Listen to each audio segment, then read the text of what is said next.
Empathy is not a virtue, it is a leash. Every time you felt what someone else felt, absorbed their panic, bent yourself to accommodate their spiral, you handed them a piece of your finite capacity to think clearly. The masses call that connection. You will call it what it actually is: a slow, voluntary hemorrhage of your most dangerous asset, your attention. Think about the last week. Not the abstract version of it, the actual one. Someone at work unloaded their anxiety onto you in a 5-minute conversation you never agreed to have, and you spent the next 2 hours internally processing their problem as if it were yours. Someone texted you a grievance at 11 at night, and your mind cracked open to receive it. A group chat erupted over something irrelevant, and you felt the pull, that reflexive, almost physical urge to respond, to clarify, to be heard. You reacted, maybe not outwardly, but inside, the machinery of your mind shifted off your own work, your own trajectory, and began running calculations for other people's emotional comfort.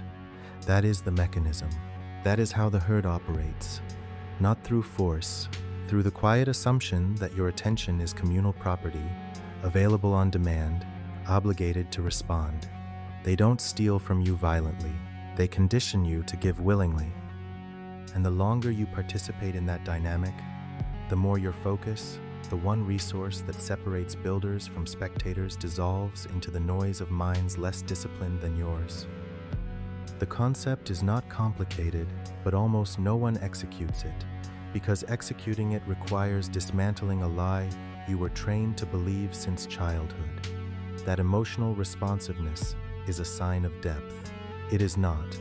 Responsiveness on demand is a sign of low resistance, and low resistance is how parasitic systems survive. Absolute emotional detachment is not numbness. It is precision. It is the deliberate decision to observe every incoming signal, every provocation, every emotional display, every bid for your reaction, without allowing it to penetrate and redirect your internal state. You see it. You register it. You do not absorb it. That distinction is everything. Understand what is actually happening when someone escalates around you. When a coworker becomes dramatic about a deadline, when a family member manufactures urgency around something trivial, when someone in your social orbit performs distress loudly enough to demand your attention, they are fishing. The emotional display is bait. Your reaction is the catch. The moment you respond with visible concern, visible irritation, or visible anything, you validate the display. You signal that this method works on you, and they will use it again. Every time you react, you are training the people around you to continue the behavior that produced that reaction. Now consider what happens when you don't. Imagine you're sitting across from a colleague, the kind who turns every minor inconvenience into a 5-act tragedy, who reads your silence as an invitation to keep talking, who has learned over months that you will eventually soften, eventually offer a solution, eventually become useful to their emotional management. This time, when they begin their performance, you look at them without urgency, not coldly enough to provoke a new confrontation, just still, measured. You let their words land in the air between you, and you do not rush to catch them. You offer nothing, no affirmation, no pushback, no visible processing. You watch their escalation reach its peak, stall, and then, because all emotional bids need fuel to sustain themselves, begin to collapse. They will feel something strange in that moment, something they rarely encounter. The experience of their own noise in a room with no echo. That feeling is your power. That silence is not a gap you failed to fill. It is a boundary they just ran into. This is what the masses cannot tolerate about the detached man. Not the silence itself, the implication of the silence. Because your non-reaction communicates something that no argument could.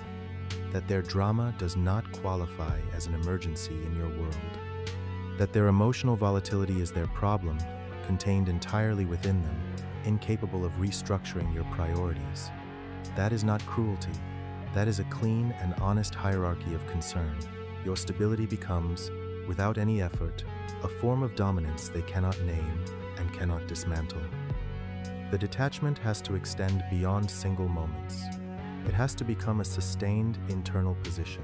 When a group of people around you is operating in collective hysteria, anxious about external events, circulating outrage, performing stress for each other, your job is not to ground them. Your job is to remain outside the current entirely. Watch it move. Identify who is steering it and what they gain from keeping it moving. See the pattern with the cold, unimpressed clarity of someone who has exited the emotional economy those people are trading in. You are not superior because you feel nothing. You are in a different position because you have decided that your processing power belongs to your own targets, your own architecture, your own trajectory, not to the rotating cast of minor emergencies that the herd produces to feel alive.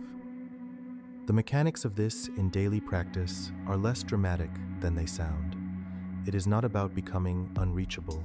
It is about installing a delay between stimulus and response that is long enough for your frontal cortex, not your nervous system, to decide whether a response is even warranted.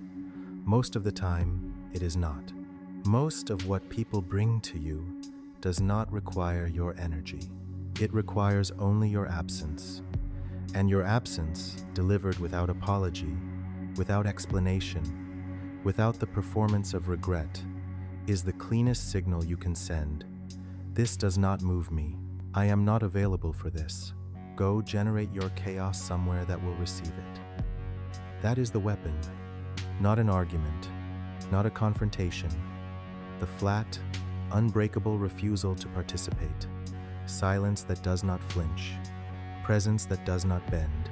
A stillness so complete, it becomes its own kind of pressure, pressing back against every attempt to pull you into the orbit of minds, still reacting to everything, still governed by whoever spoke last, still mistaking noise for significance.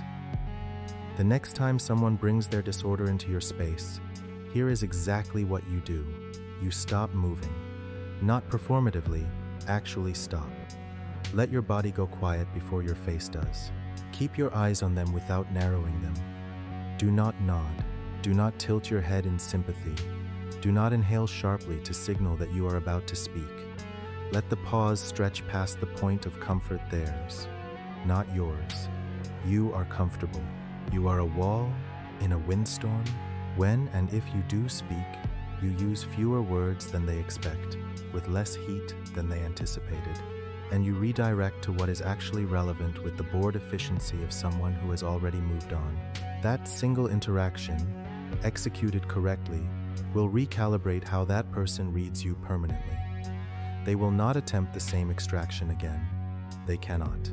The method stopped working. You starved it. There is one more layer to this that most people never reach, not because it is hidden, but because they are not ready to look at it yet. The emotional detachment you just learned to protect yourself with can be turned outward, used offensively, to engineer entire outcomes before anyone in the room realizes the game has already been played. That is the next level, and it is colder than anything discussed here.